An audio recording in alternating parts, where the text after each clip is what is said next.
ఈ దినమునకు ఏర్పాటు చేయబడిన లేఖన పాఠ్యభాగము పేతురు రాసిన మొదటి పత్రిక 3వ అధ్యాయము 8-9 వచనములు. తుదకు మీరందరూ ఏకమనస్కులై ఒకరి సుఖదుఖముల యందు ఒకరు పాలుపడి సహోదర ప్రేమ గలవారును కరుణాచిత్తులను వినయ మనస్కులనై ఉండుడి. ఆశీర్వాదమునకు వారసులవుటకు మీరు పిలువబడితిరి గనుక కీడుకు ప్రతి కీడైనను దూషణకు ప్రతి దూషణ అయినను చేయక దీవించుడి. దేవుడి వాక్యం దీవించును గాక.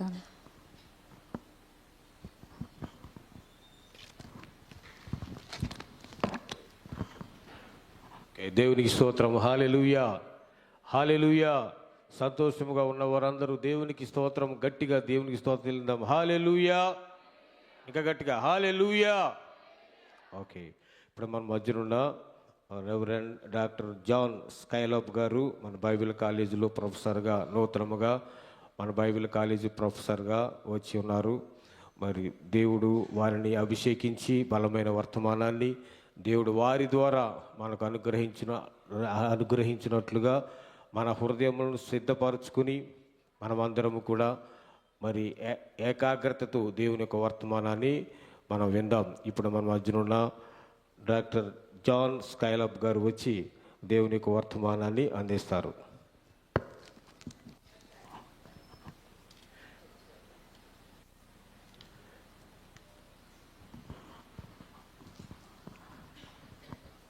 దేవుని పరిశుద్ధ నామమునకు మహిమ కలుగును గాక. క్రీస్తునందు ప్రియమైనటువంటి దేవుని సంగమా, ముందుగా నేను దేవునికి వందనాలు చెల్లిస్తూ ఉన్నాను. అలాగుననే మరి మొదటిసారి మీ మధ్య దైవ వర్తమానం అందించడానికి ప్రేమతో నాకు అవకాశం ఇచ్చినటువంటి మనమందరం కూడా ఎంతో ప్రేమతో ఆత్మీయ తల్లిని పిలుచుకుంటాం కదా, రెవరెండ్ డాక్టర్ లీలా బోసమ్మ గారికి నా ప్రత్యేకమైనటువంటి వందనాలు.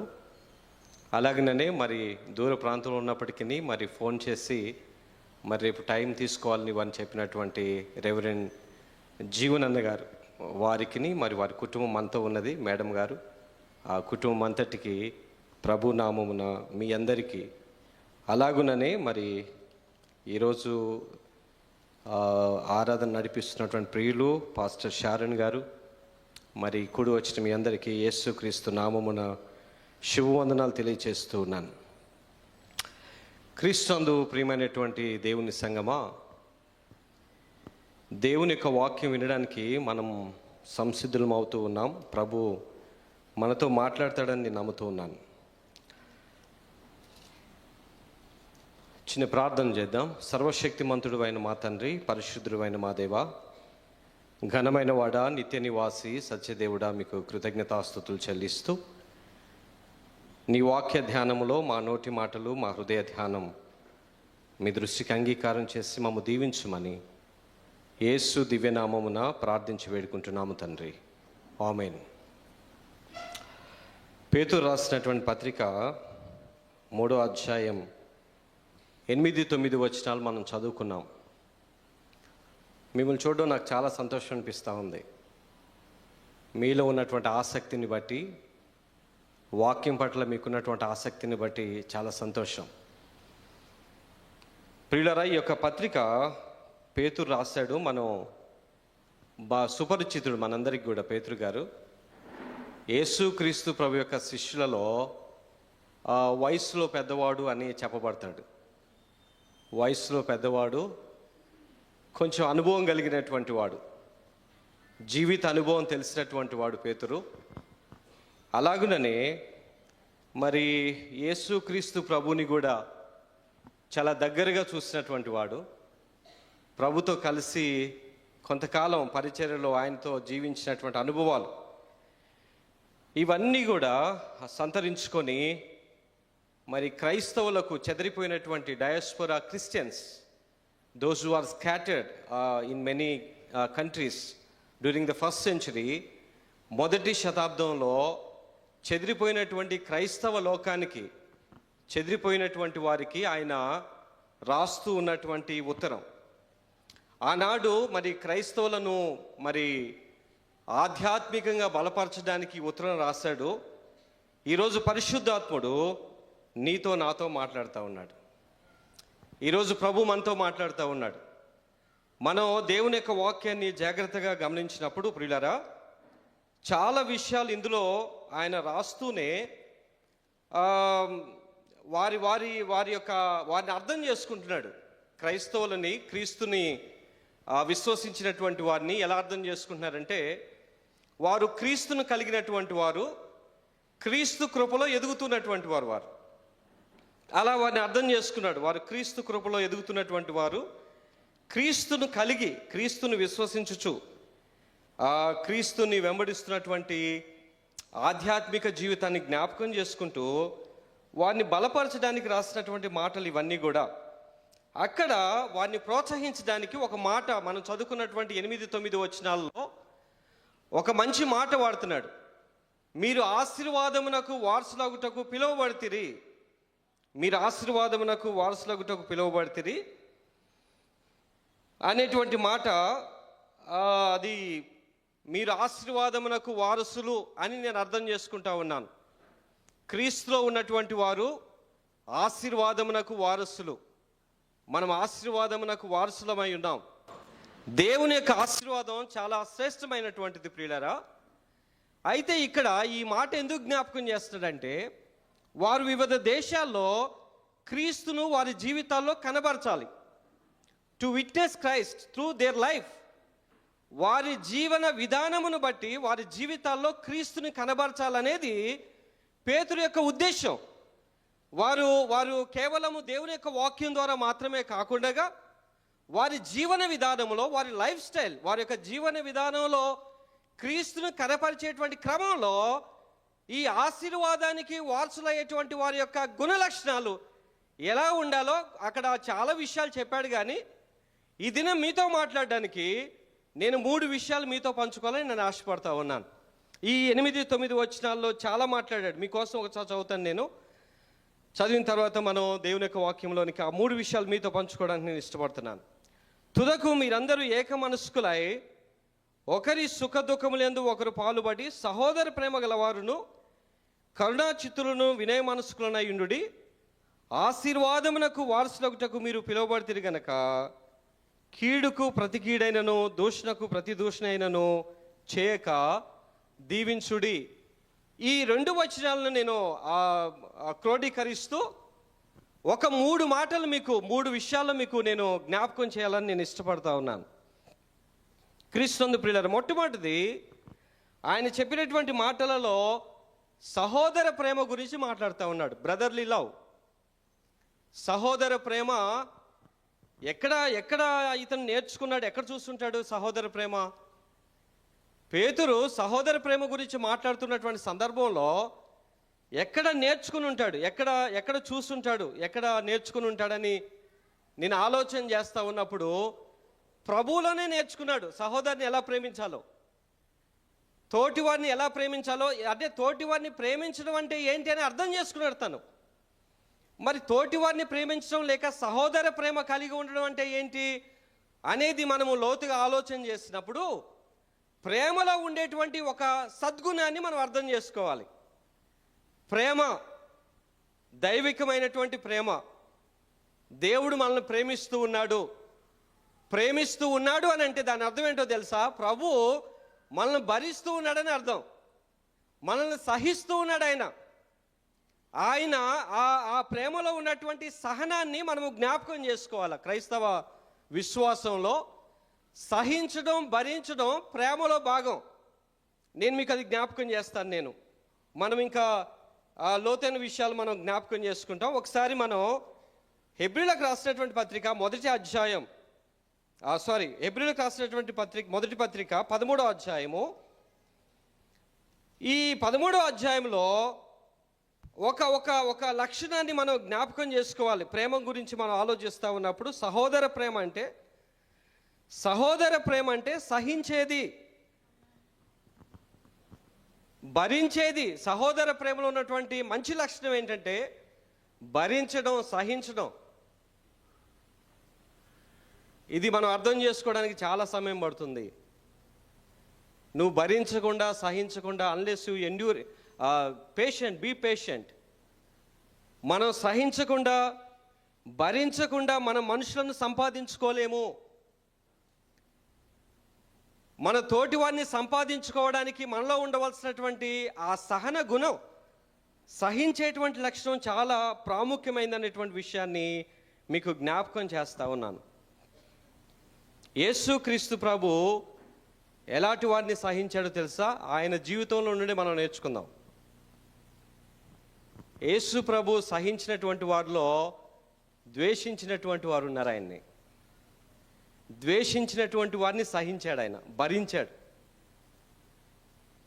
వాదించినటువంటి వారిని సహించాడు ఆయన. మన అనుదిన జీవితంలో ఇలాంటి వ్యక్తులను మనం కలుసుకుంటూనే ఉంటాం. వాదిస్తారు మనతోటి, వాదిస్తూ బాధ పెడతారు మనల్ని. వాదించేటువంటి వారు ప్రతిదినం వాదోపవాదాలు జరుగుతూ ఉంటాయి గృహాలలో,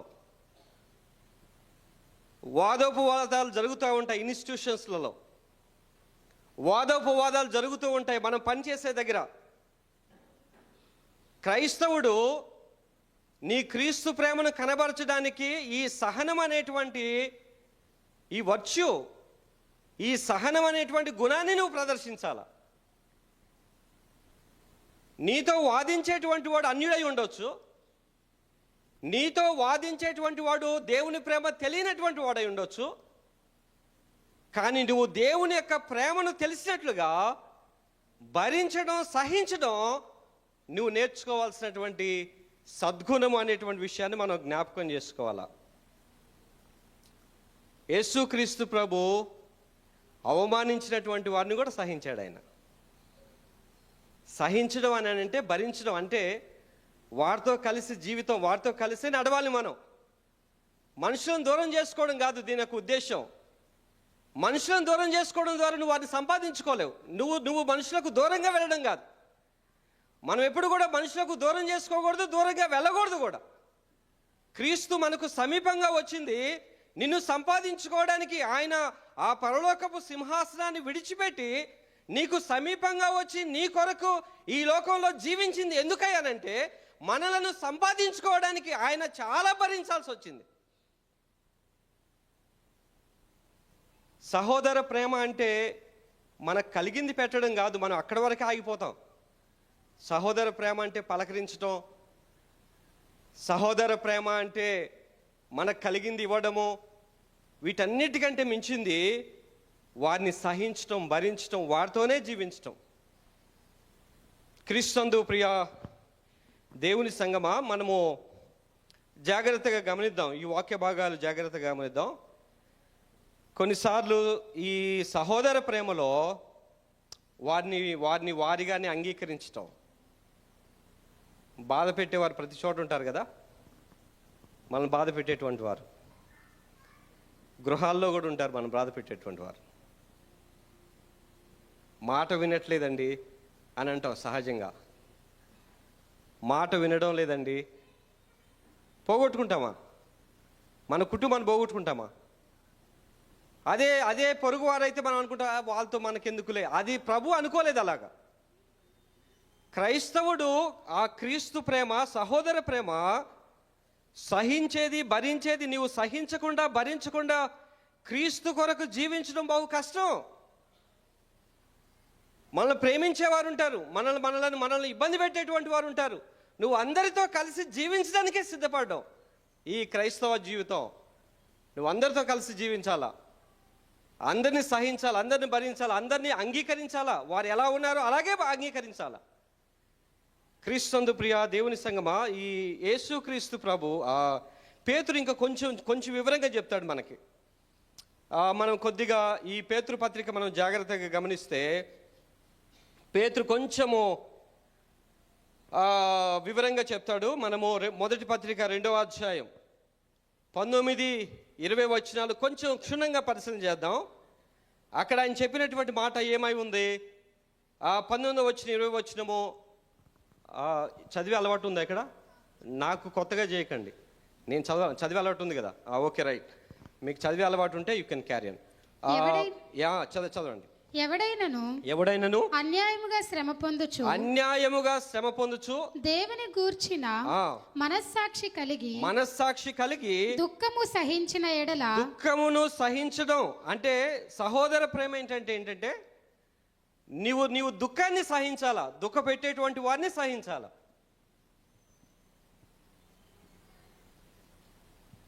దుఃఖ పెడుతున్నారని వారు దూరం కావాలని నువ్వు కోరుకోకూడదు. నేను దేవుని యొక్క వాక్యాన్ని ధ్యానిస్తూ ఉన్నప్పుడు నాకు కొత్తగా అనిపించిన ఈ మాటలు, ఎందుకంటే ఇలాంటి వారికి దూరంగా ఉంటే మంచిది అనుకునేవాడిని నేను. ఇలాంటి వారికి దూరంగా ఉంటే మంచిది అని నేను అనుకునేవాడిని. కానీ క్రీస్తు ప్రేమను అర్థం చేసుకున్నప్పుడు 12 మంది శిష్యులలో ఆయనను ప్రేమించినటువంటి వారు ఉన్నారు. 12 మంది శిష్యులలో ఒకడు ప్రభుని బాగా బాధ పెట్టాడు. పోగొట్టుకోలేదు ప్రభు. తన మరణం వరకు కూడా అతనితో కలిసి నడిచాడు. ఎప్పుడు కూడా హెచ్చరించలేదు, ఎప్పుడు కూడా వాదించలేదు. మారు మనసు కోసం ఎదురు చూశాడు. భరించడం, సహించడం, సహోదర ప్రేమ. నువ్వు మనుషులను సంపాదించుకోవాలంటే మనం సంపాదించుకోవాలి, ఆత్మలను సంపాదించాలా, మనుషులను సంపాదించాలా. ప్రభు కొరకు మనుషులను సంపాదించేటువంటి క్రైస్తవురాలు సహించేటువంటి తత్వాన్ని కలిగి ఉండాలి. నువ్వు నిలబడకుండా నువ్వు విజయం సాధించలేవు. ఆమేన్. నిలబడకుండా నువ్వు విజయాన్ని సాధించలేవు. నిలబడాలా. పరిస్థితులు ఎలా ఉన్నా నువ్వు నిలబడడానికి సిద్ధపడాలా. నీకు పరిస్థితులు ఎలా ఉన్నా సరే నువ్వు ఎక్కడ నిలబడతావో అక్కడ ప్రభు నీ కొరకు కార్యం చేస్తాడు.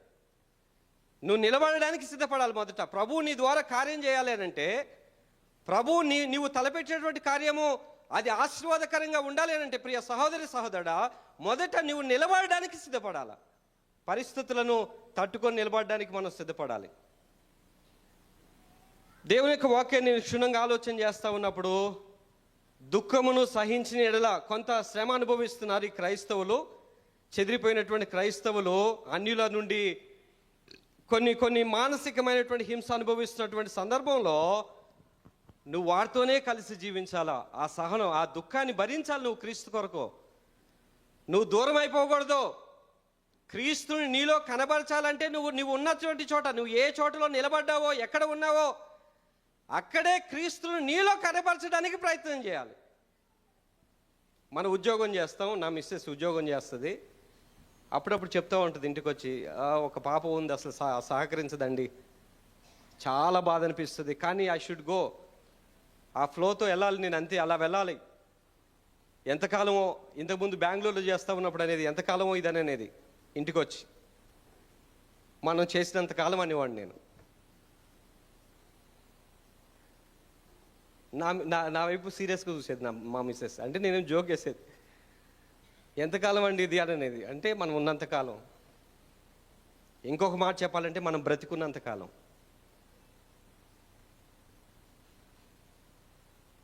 నువ్వు భరించకుండా సంపాదించుకోలేవు. భర్తను భరించాలా. కొన్నిసార్లు అర్థం చేసుకోలేనటువంటి భర్త మన జీవితంలోకి వస్తే, ఈ రోజులో వెరీ సింపుల్ చేసేసారండి, వెరీ సింప్లిఫై చేసేసారు.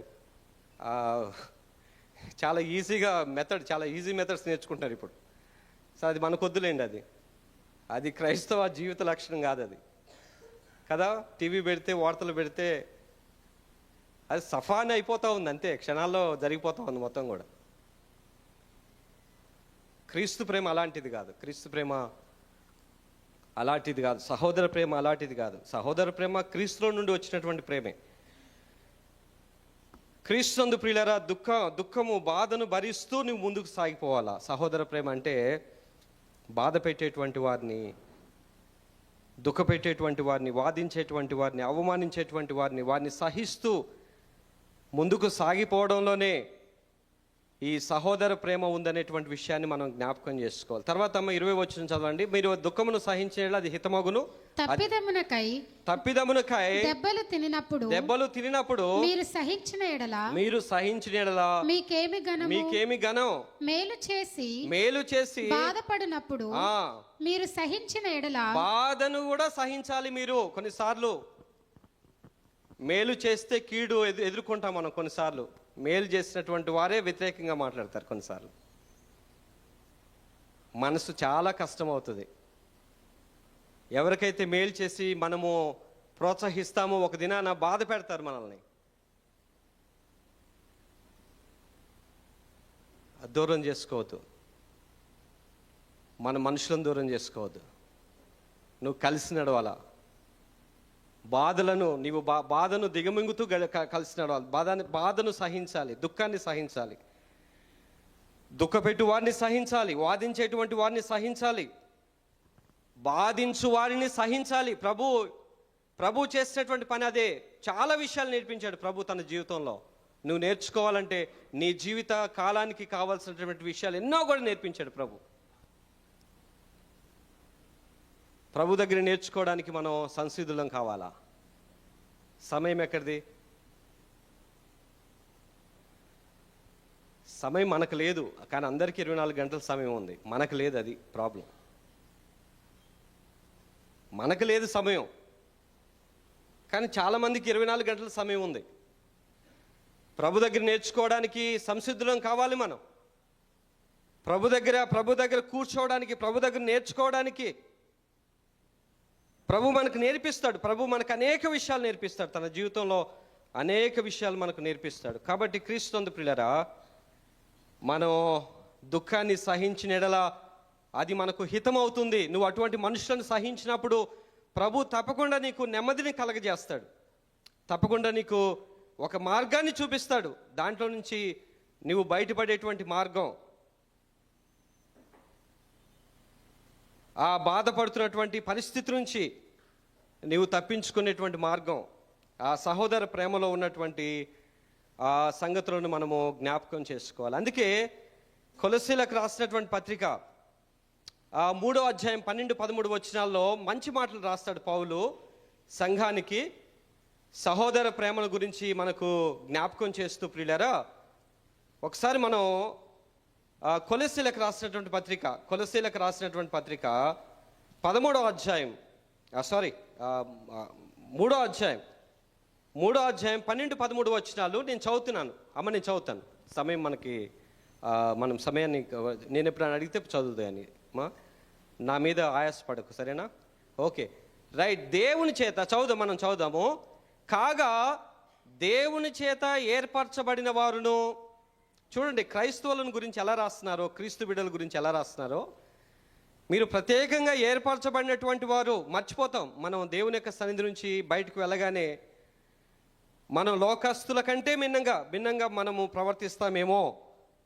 కానీ ఇక్కడ అంటాడు, దేవుని చేత ఏర్పరచబడిన వారును పరిశుద్ధులను ప్రియులనైన వారికి తగినట్లు మీరు జాలిగల మనస్సును, దయాలత్వమును, వినయమును, సాత్వికమును, దీర్ఘశాంతమును ధరించుకొనుడి. అంటే సహోదర ప్రేమలో ఉండేటువంటి గుణతత్వాలు. 13వ వచనం అంటాడు చూడండి, ఎవడైనాను తనకు హాని చేసినని నీకు తెలిసినప్పుడు అనుకొనని ఎడల ఒకరినొకడు సహిస్తూ అలాంటి వారిని కూడా నీవు సహించాలా. సహోదర ప్రేమలో ఉండేటువంటి గుణతత్వం ఏంటంటే, నీకు హాని చేసిన వారు నీ ఎదుట ఉన్నా, నీ ఎదుట కనబడుతున్నా వారిని సహిస్తూ ముందుకు సాగడం.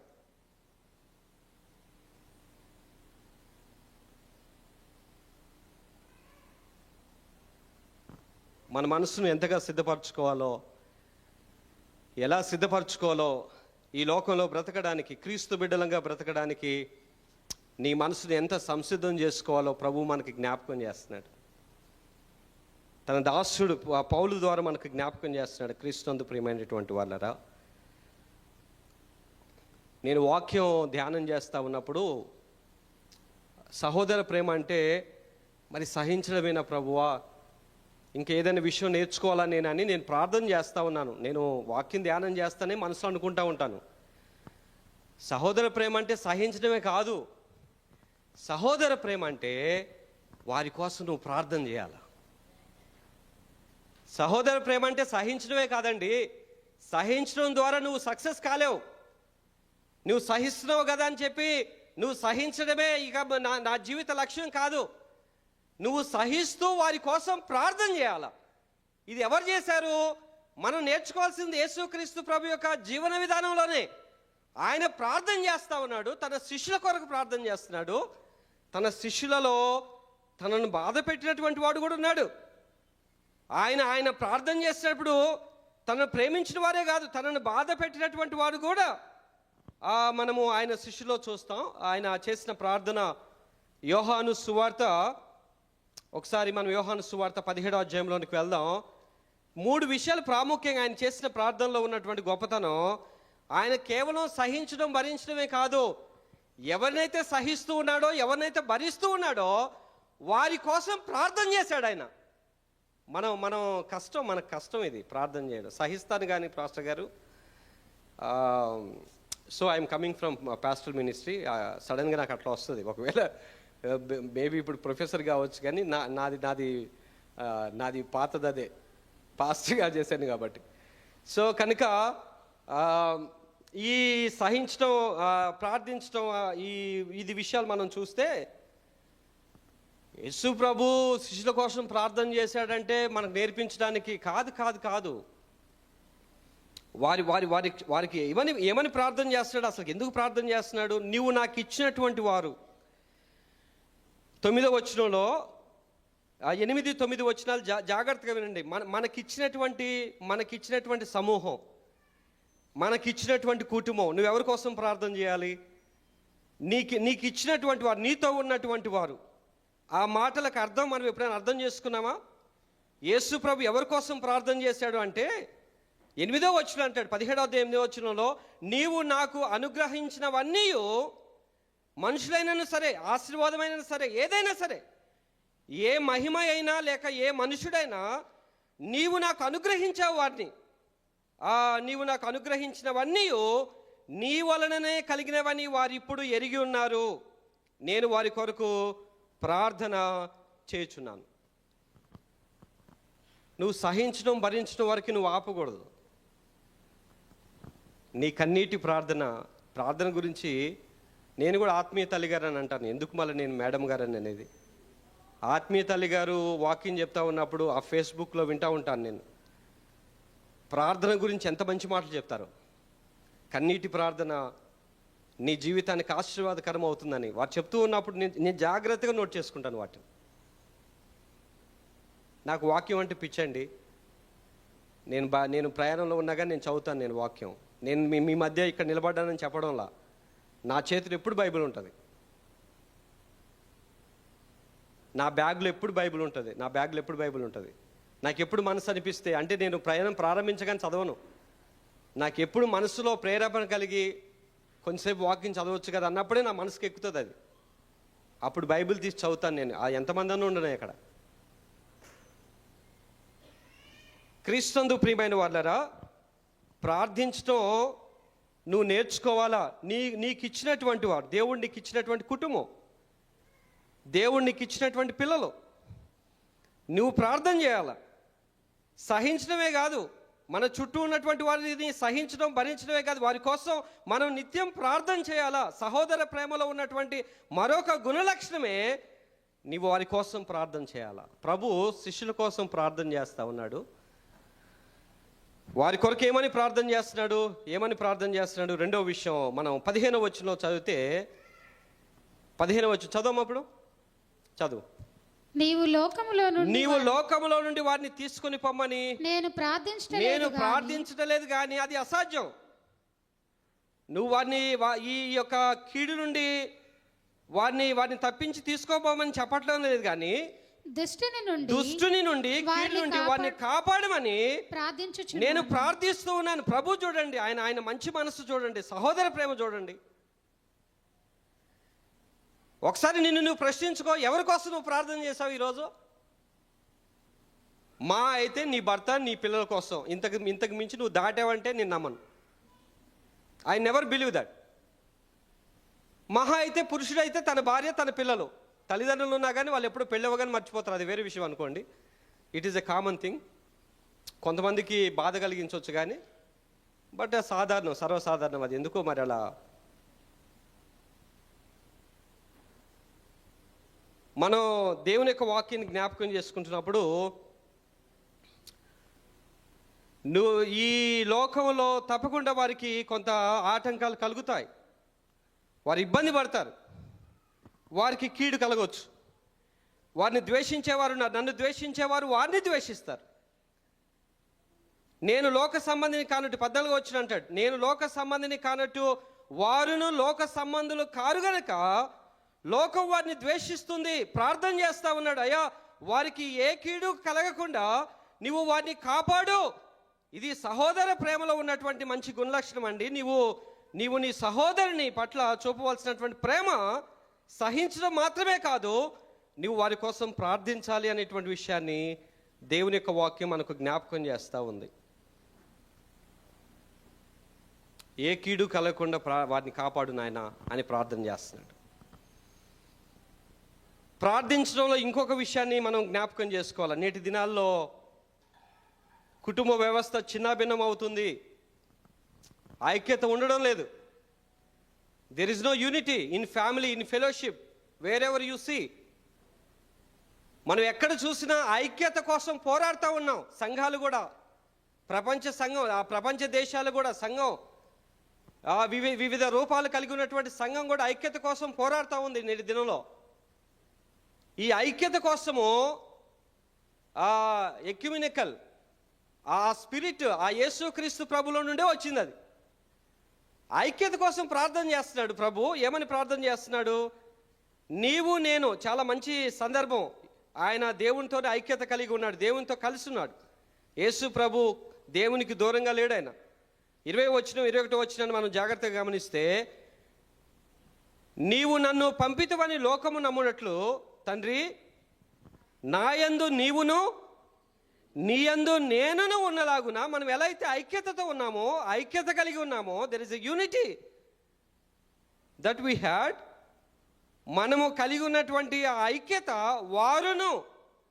వారు కూడా మన యందు ఏకమై ఉండాలని, అదే ఐక్యత వారు కలిగి ఉండాలని, వారు విడిపోకూడదు, వారు ఐక్యంగా ఉండాలి, వారు కలిసి ఉండాలి, వారు కలిసి మనతో సహవాసం చేయాలి, సహవాసంలో ఉండాలి, కలిసి ఉండాలి.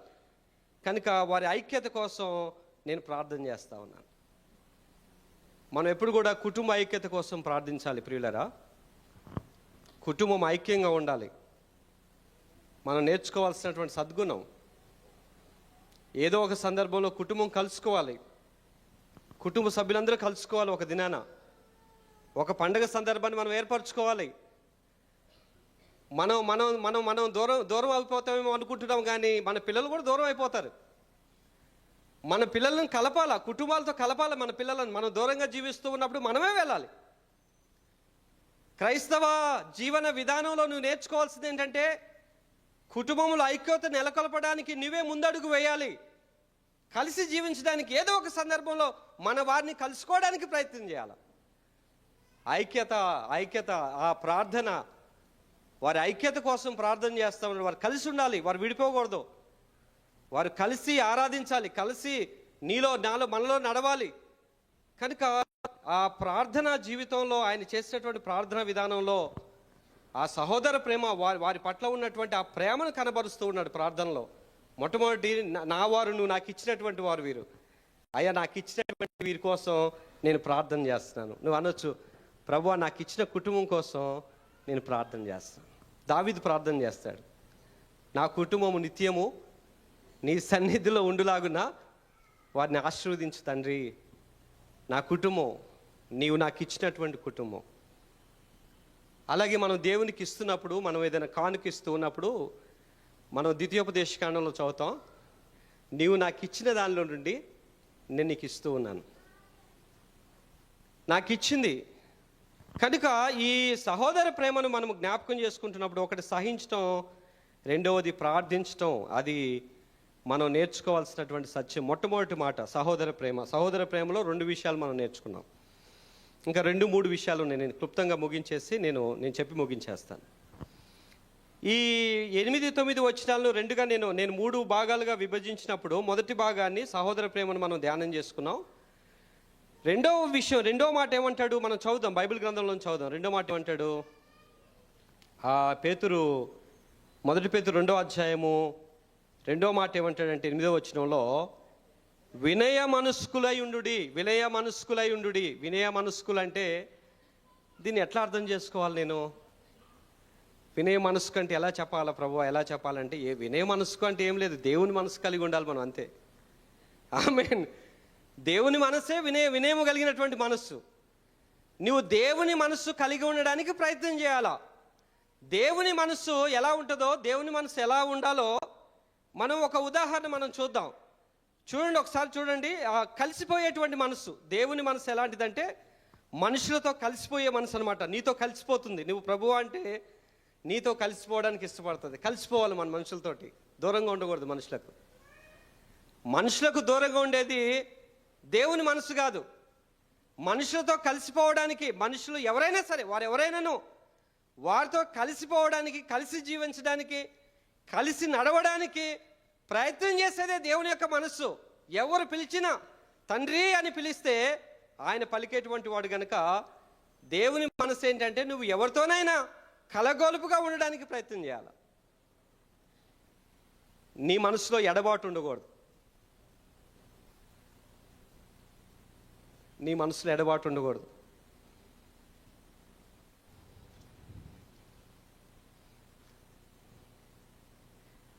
ఒక చిన్న విషయం చెప్తాను, ఏమనుకోకండి నన్ను. ఎందుకంటే పాస్టర్ సేవా పరిచయం నుంచి వచ్చాను కనుక సహజంగా వస్తూ ఉంటాయి ఈ మాటలు. మీరేమి ఎప్పుడు ఇబ్బంది పడకండి. ఎవరైనా బంధువులు వచ్చారనుకోండి, సహజంగా మా ఆయన తరపున వచ్చారండి అంటే నీకు కాదు, అంటే నీ బంధువులు కాదు వారు. మీ ఆయన బంధువులు అయినప్పుడు నీ బంధువులు గారు. సింపుల్ వర్డ్తో చెప్పొచ్చు కదా, మా బంధువులు వచ్చారులేండి అని అనొచ్చు. సహజంగా చెప్పేటువంటి మాట ఏంటంటే మా ఆయన తరపున బంధువులు వచ్చారండి అంటే నీ వాళ్ళు కాదు వారు. ఇంకా చోట్ల నీ వారుగా నువ్వు గమనించడు, నీ వారుగా అంగీకరించడం వల్ల నువ్వు మన మాటలోనే మనం ఎక్కడో మనము ఎడబాటు. కొన్నిసార్లు పురుషులు కూడా అలాగే అంటారేమో, వారు కూడా అలాగే మాట్లాడతారేమో, నా భార్య తరపున బంధువులు లేండి. ఇక్కడ మనం దేవుని యొక్క వాక్యాన్ని జాగ్రత్త. మీకు ఒక విషయం చెప్తాను, ఎందుకు ఈ మాట చెప్తూ ఉన్నానంటే, పౌలు చెప్పినటువంటి మాట మనం జ్ఞాపకం చేసుకున్నప్పుడు ఒకసారి లెటస్ సీ రోమీలకు రాసినటువంటి పత్రిక 12వ అధ్యాయము 15-16 వచనాలు. 12వ అధ్యాయం 15-16 వచనాల్లో ఆయన చెప్పినటువంటి మాటలు మనం జ్ఞాపకం చేసుకుందాం. చదవమ్మా. సంతోషించు వారితో సంతోషించండి. ఇక్కడ చూడండి, క్రైస్తవుడు నువ్వు సంతోషించే వారితో సంతోషించాలా అంటే వారితో కలిసిపోవాలా, వారి సంతోషంలో భాగస్వామ్యం కావాలా. ఏడ్చు వారితో కూడా ఏడవండి. అక్కడ చూడండి, ఆ కలిసిపోయేటువంటి మనస్తత్వం దేవుని మనస్తత్వం. దేవుడు ఆ దుఃఖంలో ఉన్నటువంటి వారిని దర్శిస్తూ వారితో ఆ దుఃఖాన్ని పంచుకునేటువంటి మనస్సు దేవునిది. అంటే కలిసిపోవడం, వారి యొక్క స్థితిగతులను బట్టి వారితో కలిసిపోవడం. సంతోషించు వారితో సంతోషించండి, ఏడ్చు వారితో ఏడవండి, ఒకరితో ఒకడు మనస్సు కలిసి ఉండండి. మనస్సు కలవాల, నీ మనస్సు కలవాలి, ఇతరుల యొక్క మనస్సుతో మనస్సు కలవాల. ఆ సహవాసం నేర్పించేటువంటి సత్యం ఇదే. మనస్సు కలవకుండా కలిసి జీవించడం కష్టం. అది సహవాసంలోనైనా, కుటుంబంలోనైనా, భార్యాభర్తల మధ్య అయినా మనసులు కలవకుండా కలిసి జీవించడం బహు కష్టం. నీ మనస్సు కలవాలి, నువ్వు కలుపుకోవడానికి ప్రయత్నం చేయాలి. నీవు మనస్సు కలిసి ఏడ్చి వారితో ఏడువుడి, ఒకరితో ఒకడు మనస్సు కలిసి ఉండుడి. హెచ్చు వాటి యందు మనస్సుంచక తగ్గు వాటి యందు ఆసక్తులయుండుడి, మీకు మీరే బుద్ధిమంతులమని అనుకోవద్దు. ఒక విషయాన్ని మీకు జ్ఞాపకం చేస్తాను. ఇద్దరు స్త్రీలను జ్ఞాపకం చేస్తాడు. ఇద్దరు స్త్రీలు మనకి ఎక్కడ కనబడతారంటే ఫిలిప్పీలకు రాసినటువంటి పత్రికలో ఒక ఇద్దరు స్త్రీలను జ్ఞాపకం చేస్తాడు పౌలు. ఆయన జ్ఞాపకం చేస్తూ వారిని చాలా మెచ్చుకుంటాడు. వారిని ఏమని మెచ్చుకుంటాడంటే, వారు బహుగా ప్రయాసపడినటువంటి వారు, ఒకప్పుడు పరిచర్యలో బహుగా ప్రయాసపడినటువంటి వారు, కానీ ఇప్పుడు వారి మనసు కలవడం లేదు.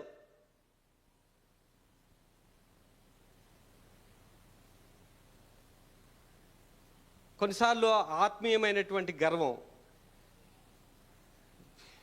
నేను ప్రార్థనాపరురాలని, లేక నేను ప్రార్థనాపరుడను, ఎవరితో వారే మనతో మాట్లాడాలనుకుంటాం.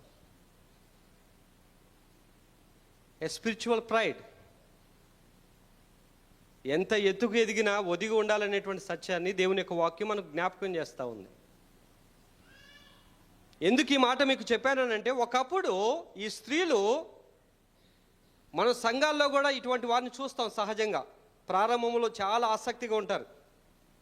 కలిసి పని చేస్తారు, ఏ పని చెప్పినా చేస్తారు, ఎలాంటి పరిస్థితుల్లోనైనా సంఘంతో నిలబడతారు. ఎందుకో మధ్యలో ఏదో అర్థం కాదు. చూడండి, అక్కడ ఈ 2 వచనాలు మనకు చాలా విషయాలు నేర్పిస్తూ ఉన్నాయి. దేవుని మనస్సు అంటే ఆ ఏక మనస్సు అక్కడ చెప్తాడు 2వ వచనం, ప్రభునందు ఏక మనస్సు గలవారయుండుడని యువదియను సుంటికేను బతిమాలు కొంచున్నాను. లేఖ ద్వారా, ఉత్తరం ద్వారా బతిలాడుతున్నాడు. అంటే బాగా పరిచయం పౌలుకి ఈ స్త్రీలు పరిచయం, వారి పరిచర్య కూడా తెలుసు. వారిని మెచ్చుకుంటూనే ఇప్పుడు మీ మధ్య వచ్చినటువంటి భేదం చాలా కష్టం కలిగిస్తూ ఉంది, మీరు అలా ఉండకూడదు, అది దేవుని మనసు కాదు. దూరంగా జీవించేది దేవుని యొక్క మనసు కాదు. మీరు కలిసి జీవించాలా, కలిసి పరిచర్య చేయాలా. మీరు మీలో ఏ ఆయాసం ఉన్నా కానీ దాన్ని మీరు మానుకొని ఏక మనస్సుతో దేవుని మహిమపరచాలని అక్కడ జ్ఞాపకం చేస్తున్నాడు. ప్రభునందు ఏక మనస్సు గలవారై ఉండుడని యువేదియను సుంటికేను బతిమాలు కొంచున్నాను.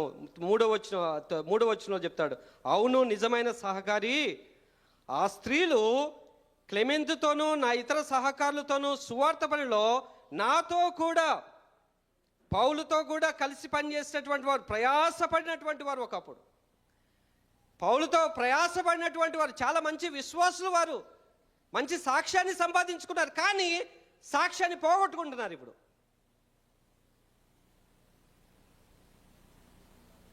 ఏం ప్రయోజనం? ప్రారంభంలో విశ్వాసులుగా ఉండి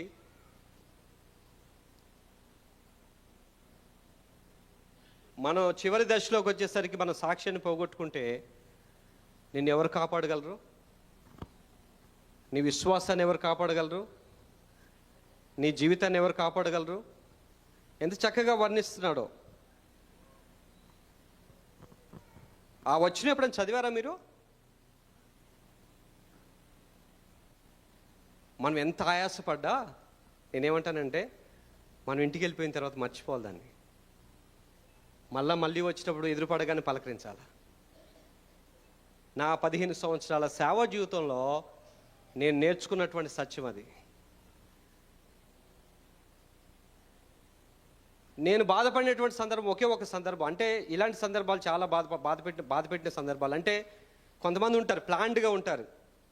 ఏదైనా కొంచెం వాళ్ళకి ఆయాసం కలిగిన వాక్యం చెప్పామంటే మనల్ని బాధ పెట్టడానికి సిద్ధపడి ఉంటారు. నా అనుభవం ఏంటంటే ఒకసారి వాక్యం చెప్పాను. వాక్యం చెప్పిన తర్వాత అందరూ అయ్యా చాలా మేము ఆత్మీయ మేలును పొందామని చెప్తున్నటువంటి సందర్భంలో ఒక ఇద్దరు వచ్చి, ఇదే వాక్యం పాస్టర్ గారు రాత్రి ఒక పాస్టర్ గారు చెప్తుంటే టీవీలో విన్నాం, కొంచెం ఇంతకంటే బాగా చెప్పాడు.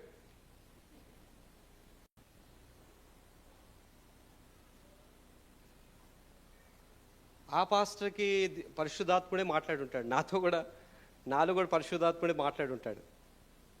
నువ్వు నన్ను కాదు బాధ పెట్టేది, పరిశుద్ధాత్మను బాధ పెడతా ఉన్నావు.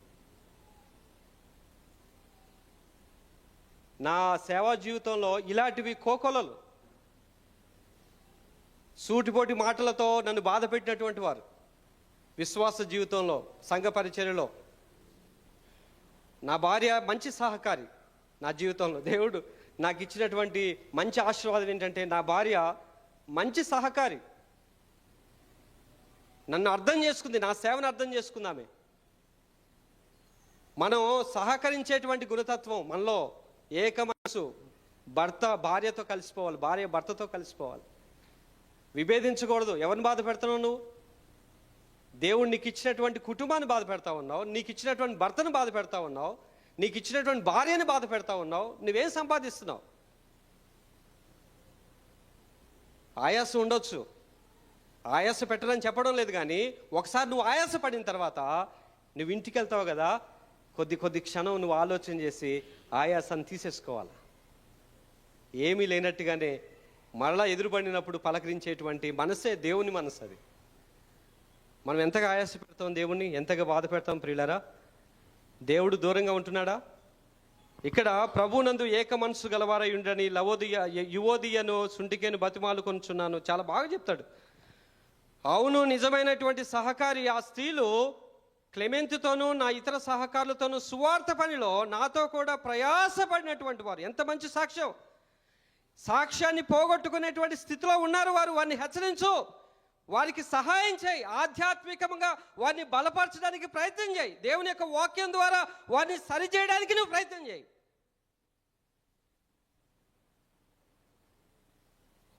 వారు మంచి సాక్ష్యాన్ని సంపాదించుకున్నటువంటి వారు సంఘంలో, కానీ సాక్ష్యం పోతుంది, జాగ్రత్త. వారు సాక్ష్యాన్ని పోగొట్టుకుంటున్నారు. ఆత్మీయమైనటువంటి గర్వం కొన్నిసార్లు మనల్ని ఇబ్బంది పెడతా ఉంటుంది.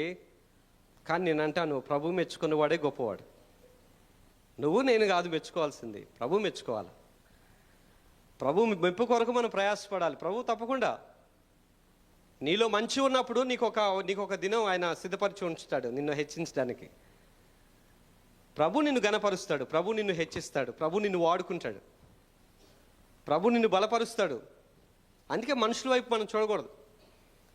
మనుషులు కాదు నిన్ను హెచ్చించేది, మనుషులు కాదు నీ జీవితాన్ని బాగు చేసేది. మనల్ని బాగు చేయవాడు ఆయన. బాగు చేయడానికి ఈ లోకానికి వచ్చాడు. మనల్ని బాగు చేయడానికి, మన పాపాన్ని తుడిచివేయడానికి, మనల్ని పరిపూర్ణం చేయడానికి ఆయన ఈ లోకానికి వచ్చాడు. కాబట్టి ఆ ప్రభు మెచ్చుకున్నవాడే. ఫిలిప్పీలకు రాసినటువంటి పత్రిక 2వ అధ్యాయము 12-13 వచనాల్లో ఈ మాట మనం జ్ఞాపకం చేసుకుంటూ, కాగా నా ప్రియులారా, మీరు ఎల్లప్పుడూ విధేయులైన ప్రకారం నా ఎదుట ఉన్నప్పుడు మాత్రమే కాక మరి ఎక్కువగా నేను మీతో లేని ఈ కాలమందును భయముతోను వణుకుతోను మీ సొంత రక్షణ కొనసాగించుడు. ఎందుకనగా మీరు ఇచ్చేయించుటకును కార్యసిద్ధి కలుగజేసుకుంటకును దయా సంకల్పం నెరవేర్చుకుంటకాయ మీలో కార్యసిద్ధి కలుగజేవాడు దేవుడే. దేవుడే మనకు మేలు చేసేది. ఏక మనసు కలిగి ఉండడానికి మనం ప్రయత్నం చేయాలి. దేవుని మనసు అది, కలిసి ఉండే మనసు, కలుపుకునేటువంటి మనసు, దగ్గర తీసుకునేటువంటి మనసు, నోరారా పలకరించేటువంటి మనసు దేవుని మనసు. ఆ మనసును కలిగి ఉన్నప్పుడు మనం తప్పకుండా దేవుని యొక్క ఆశీర్వాదాలకు పాత్రం అవుతాం. చివరి మాట చెప్పి, నేను ఎక్కువగా విసిగించను, చివరి మాట చెప్పి నేను ముగిస్తాను. పేతురు మనకు చెప్పినటువంటి మాట లాస్ట్ మాట 9వ వచనంలో అంటాడు, ఆశీర్వాదమునకు వారసులవుటకు మీరు పిలువబడితే గనక కీడుకు ప్రతి కీడు చేయక దీవించుడి. దీవించండి. కీడుకు ప్రతి కీడు మీరు చేయదు. యేసయ్య ఎవరికి కీడు చేయలేదు, నువ్వెలా చేస్తావు? క్రీస్తు బిడ్డనని చెప్పుకుంటున్నావు కదా నువ్వు, మరి క్రీస్తు బిడ్డనని చెప్పుకునేటువంటి మనం కీడు ఎలా చేస్తాం? అసలు కీడు గురించి ఎలా ఆలోచిస్తాము? ఒకరిని బాధ పెట్టాలని ఎలా ఆలోచిస్తాము? యేసయ్య ఎప్పుడైనా బాధ పెట్టాడా? దేవుని మనసు బాధ పెట్టే మనసు కాదండి, దేవుని మనసు ఓదార్చేటువంటి మనసు. దేవుని మనసు ఓదార్చే మనసు అయినప్పుడు దేవుని బిడ్డగా నువ్వు ఎలా బాధ పెడతావు? ఎలా కష్టపెడతావు? నువ్వు ఎలా కీడు చేయడానికి నువ్వు పరుగులు పెడతావు? అందుకే అక్కడ అంటాడు, నీ విధానం మారాలా, నీ పద్ధతి మారాలి, నీ ఆలోచన మారాలి, నీ ఆలోచన విధానం మారాలి. క్రీస్తు నీ కొరకు ఎన్ని భరించాడు, ఎన్ని సహించాడు, ఎన్ని భరించాడు, ఎన్ని సహించాడు. ఆయన నోరు తెరవలేదని దేవుని యొక్క వాక్యాలు మనం చదువుతాం. ఒకసారి ఈ వచ్చిన భాగాలు ఒకసారి చదువుదాము.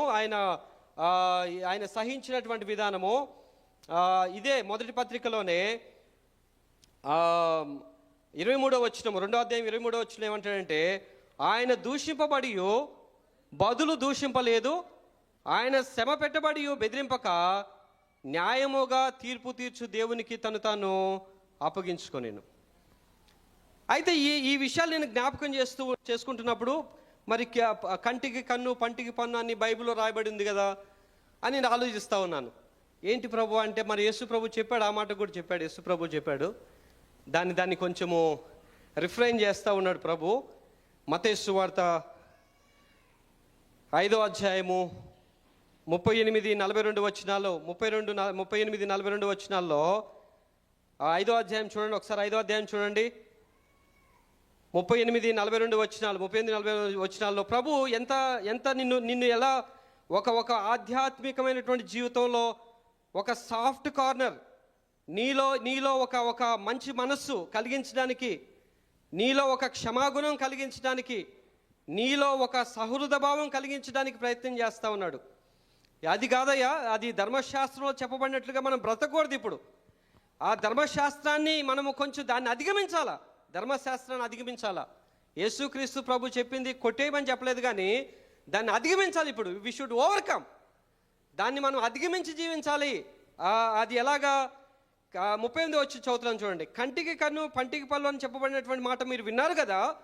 నేను మీతో చెప్పినది ఏమనగా, దుష్టుని ఎదిరింపక, నిన్ను వాదించేటువంటి వారితో వాదించక, నిన్ను బాధ పెట్టేటువంటి వారిని బాధ పెట్టక, ఇలా మనము దాన్ని ఎంతగా మనం దాని లోతుపాత్రలను మనం అర్థం చేసుకున్నా ఎంత చక్కగా చెప్తాడు ప్రభు. ఈ కొండ మీద ప్రసంగం ఎంతోమందిని ప్రభు పాదాల దగ్గరికి తీసుకొచ్చినటువంటి ప్రసంగం అది. మహాత్మా గాంధీ కూడా he's a secret lover of Christ.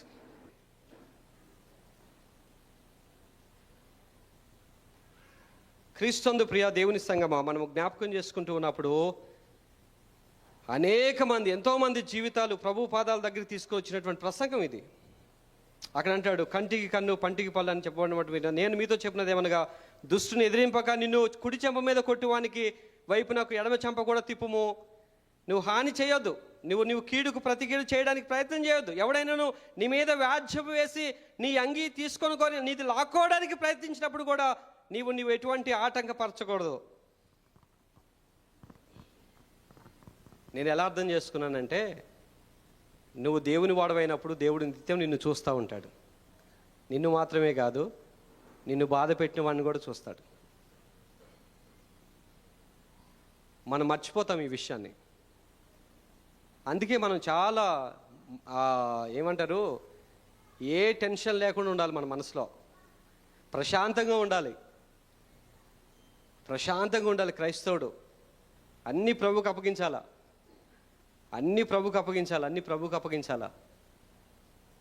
నిన్ను బాధ పెట్టేటువంటి వాడిని కూడా చూస్తాడు. నిన్నే చూడాలనుకుంటావు కదా నువ్వు, నిన్ను మాత్రమే కాదు, నిన్ను బాధ పెట్టేవాడిని కూడా చూస్తూ ఉంటాడు దేవుడు. క్రీస్తు ప్రియులారా, మనము ఇక ఒక వచనం చదివి, ఒకడు 1 మైలు దూరం రమ్మని నిన్ను బలవంతం చేసిన ఎడల వానితో కూడా 2 మైలు వెళ్ళుము. నిన్ను అడుగువానికి ఇమ్ము, నిన్ను అడుగువానికి నీ ముఖము తిప్పుకొను. ఇవన్నీ కూడా మనం చదువుతూ ఉన్నప్పుడు ఆ ప్రభు మనకి ఇచ్చినటువంటి ఆశీర్వాదకరమైనటువంటి విషయాలు.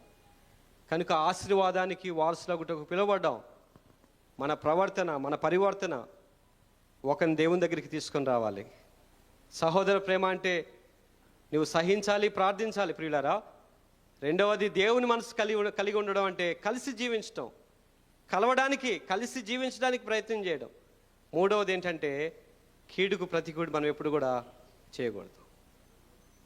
ప్రభు చూసుకుంటాడు. ప్రభు న్యాయం చేసేటువంటి వాడు ఆయన. ఈ మంచి విషయాలు, ఈ మంచి జీవితం మనకి ఇవ్వడానికి యేసుక్రీస్తు ప్రభు ఈ లోకానికి వచ్చింది. మన కొరకు చనిపోయి సమాధి చేయబడి 3వ దినాన్ని తిరిగి లేచి ఒక నూతన జీవితాన్ని మనకిచ్చాడు. ఆ జీవితాన్ని మనం పోగొట్టుకోకూడదు. క్రైస్తవ జీవితం శ్రేష్టమైనటువంటి జీవితం, క్రైస్తవ విశ్వాసం శ్రేష్టమైనటువంటి విశ్వాసం.